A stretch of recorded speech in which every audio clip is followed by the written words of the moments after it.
Hello, this is R.J. Deacon reading the Supreme Court of the United States opinion syllabus in Thacker v. Tennessee Valley Authority, certiorari to United States Court of Appeals for the 11th Circuit. Argued January 14, 2019. Decided April 29, 2019. The Tennessee Valley Authority, a government-owned corporation, provides electric power to millions of Americans. In creating the TVA, Congress decided that the corporation could sue and be sued in its corporate name. 16 U.S.C. Section 831c(b), thus waiving at least some of the sovereign immunity from suit that it would have enjoyed as a federal government entity. Congress subsequently waived immunity from tort suits involving agencies across the government in the Federal Tort Claims Act, FTCA, but it carved out an exception for claims based on a federal employee's performance of a discretionary function, 28 U.S.C. Section 2680A. Congress specifically excluded from the FTCA's provisions, including the discretionary function exception, any claim arising from the activities of the TVA, Section 2680L. In this case, TVA employees were raising a down power line that was partially submerged in the Tennessee River when petitioner Gary Thacker drove his boat into the area at high speed. Thacker's boat collided with the power line, seriously injuring him and killing his passenger. He sued for negligence. The TVA moved to dismiss, claiming sovereign immunity, and the district court granted the motion. Affirming, the 11th Circuit used the same test it applies when evaluating whether the government is immune from suit under the discretionary function exception to the FTCA, and it held that Thacker's suit was foreclosed because the challenged actions were a matter of choice. The Supreme Court held, reversed and remanded. Justice Kagan delivered the opinion for a unanimous court. The waiver of immunity in the TVA's sue and be sued clause is not subject to a discretionary function exception of the kind in the FTCA.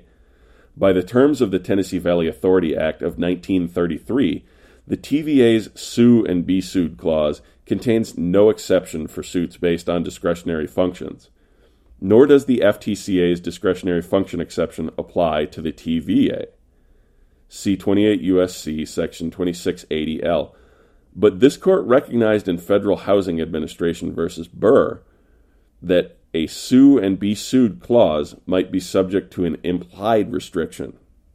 In particular, a court should recognize such a restriction if the type of suit at issue is not consistent with the statutory or constitutional scheme, or the restriction is necessary to avoid grave interference with the performance of a governmental function. The government tries to use the framework of Burr to argue that this court should imply an FTCA-like limit on the TVA's sue and be sued clause for all suits challenging discretionary functions, because those suits would conflict with separation of powers principles and interfere with important governmental functions. At the outset, Congress made a considered decision not to apply the FTCA to the TVA, and the government is effectively asking this court to negate that legislative choice. In any event, the government errs in arguing that waiving the TVA's immunity from suits based on discretionary functions would offend the separation of powers, and the government overreaches when it says that all suits based on the TVA's discretionary conduct would interfere with governmental functions.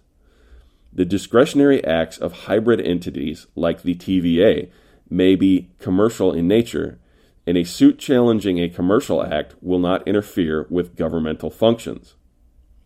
The courts below, which wrongly relied on the discretionary function exception, should have the first chance to address the issues this court finds relevant in deciding whether this suit may go forward.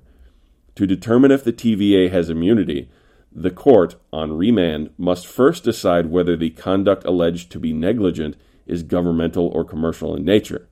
If it is commercial, the TVA cannot invoke sovereign immunity.